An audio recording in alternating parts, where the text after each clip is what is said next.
Patingin. Pag sinuksan ko nagtatanggol. Tinuruan na kita kung paano eh. Ikaw, ipa-i-bend mo nga. I-bend mo. Pag ganyan, no? Oh. Oh, kung pasaan. Pasaan ba yung ikot mo? Ganun. Oh. Parang ano ba ang problema mo? Medyo hindi naging maganda siguro ang dating doon sa ano, batay lang to sa nalalaman ko. So, agad na hinampas siya ng Oh, ano problema kay Lee? So, sabi naman nila, nung huminga, Ilak mo na agad pag na-shoot mo na. Paano? Paano ganun? Habang pinaghahanap pa ang dalawang iba pa. posibleng sa kinamo ng 21 years old, sa nakikita ko yan, talagang No, ikpit na. ay mayan sa tinatawag Kabila. Pag yan natanggal na naman. Kasalanan mo pag natanggal. under ng DSWD. Patuloy ang investigasyon ng pulisya sa insidente. Para sa GMA Integrated News, EJ Gomez, nakatuto 24 oras. Ente pa, ulas. Sinibak na sa pwesto ang inihahawa ng LTO na nag-viral kamakailan dahil sa makakasunong pag-aresto sa isang magsasaka. Ang kanilang paliwanag sa pagtutok kay Joseph Moro. Joseph Moro.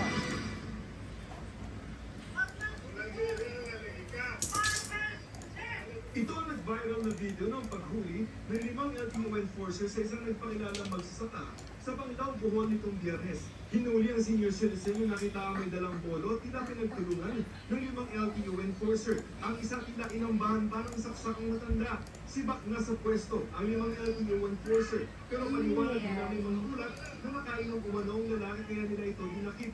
Pero sabi ng Transportation Department, kahit pa, We are the people's servants and not the Yo! Ibuka mo na. Ay, sarado mo na. Go sa school ako baksak. pinaiimbestigahan agad ng DOTR ang insidente. Hindi nagpakilala ng panahon na yun. Pero napag-alamang kapatid daw ng dating Vice Mayor ng Panglao ang magsasaka. It doesn't matter kahit sino pa yan. Kababayan natin yan. Citizen yan. Kung kapatid niya. Tignan natin kung gagana to. Kapatid, wala kaya sa iyo. It doesn't matter.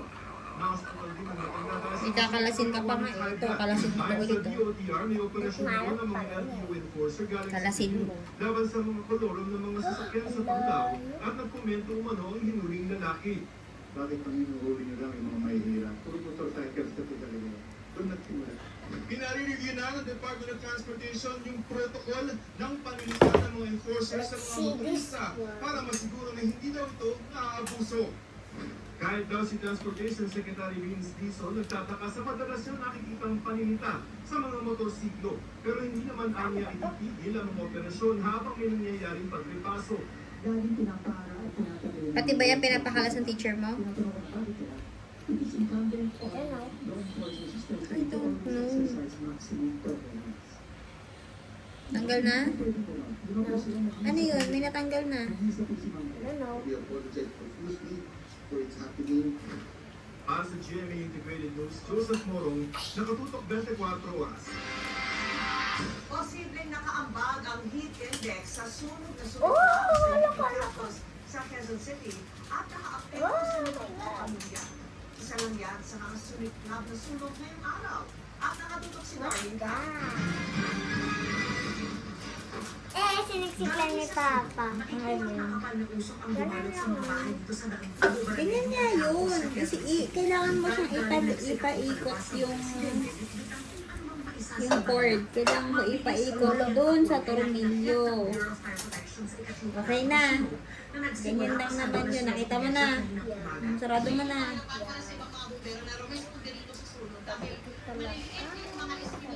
Lagay mo yung hex. Yung hex. Yan, sa kabilang side. Saka mo ilak.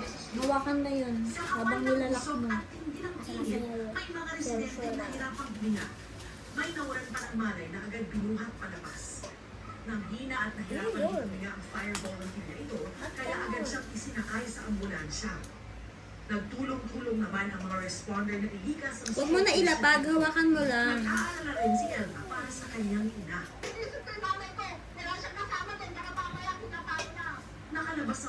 Bagamat natupok lahat ng nagmula.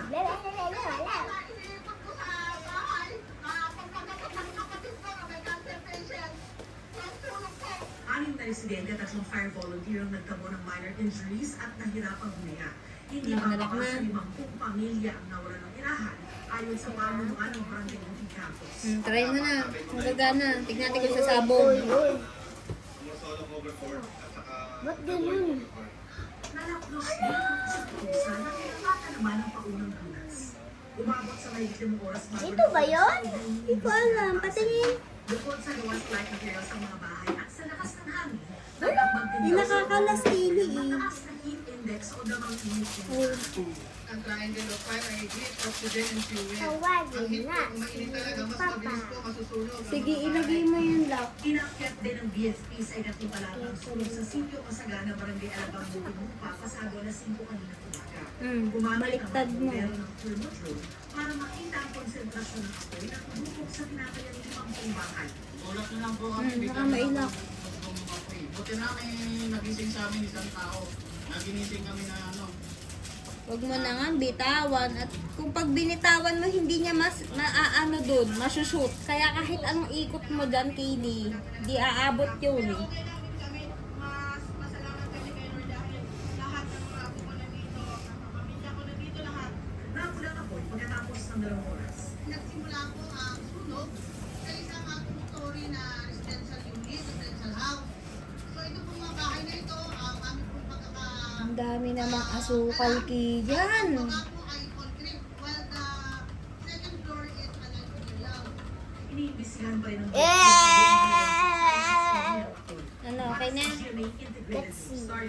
Sige, saksak mo doon. Pag ito talaga hindi gumana, ulit Pag yung sumabog, tignan mo. Takot ako. Dalian mo. Sa may sasaksak. Sino? Ayun nga, sa bago itong pinuno na si Secretary J. Ruiz. saksak mo. Mayrina. Ano yung sasaksak mo, charger? Communication Secretary J. Ruiz. Isa sa Tayo mga natin, issue na pag kanyang kinaharap, tumabog. ang utos para sa courtesy Wala resignation ka ng dyan. lahat ng appointee sa mga opisina ng kanyang tanggapan na inilabas si Executive Secretary Lucas Bersami. Boom. Paliwanag ni Ruiz, kailangan daw ang pagkakalaan sa paglaban sa fake news. Daddy! Ang mga problema sa loob ng PCO. Saksak mo na! Pag sumabog, edi boom. Tanggalin mo yung electric fan. Yung isaksak mo, electric fan. Boom!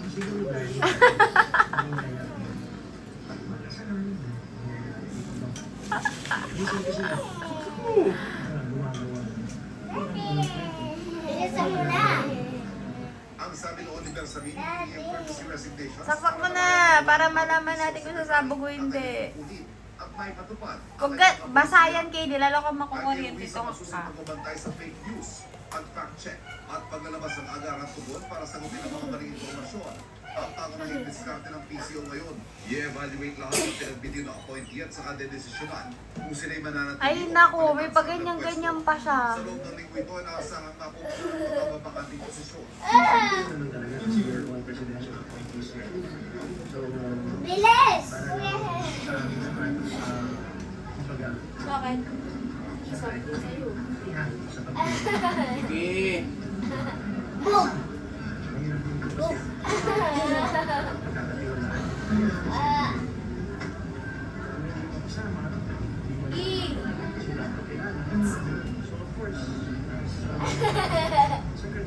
May hawak-hawak ka na ganyan.